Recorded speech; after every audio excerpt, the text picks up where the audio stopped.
প্রতিদিন ভিডিও পেতে চ্যানেলটি সাবস্ক্রাইব করুন।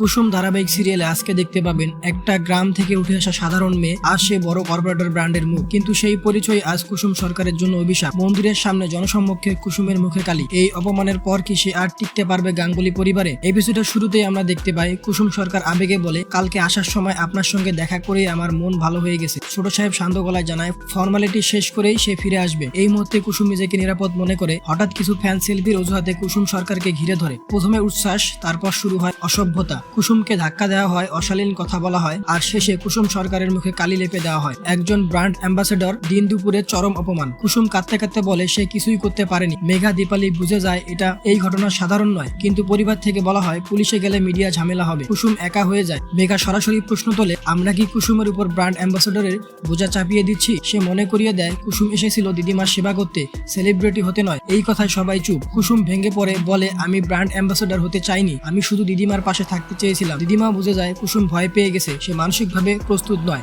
সবাই স্তব্ধ। আর তখনই আসে সেই বড় সিদ্ধান্ত, আজ থেকে কুসুম সরকার গাঙ্গুলি গ্রুপ অফ কোম্পানির ব্র্যান্ড অ্যাম্বাসেডর নয়। কিন্তু প্রশ্ন থেকেই যায়, এই সিদ্ধান্ত কি কুসুমকে বাঁচাবে নাকি সে হারাবে নিজের সবচেয়ে বড় সুযোগ? আপনার মতামত কমেন্টে জানান এবং পরবর্তী আপডেট পেতে আমাদের চ্যানেলটিকে সাবস্ক্রাইব করে আমাদের পাশেই থাকবেন।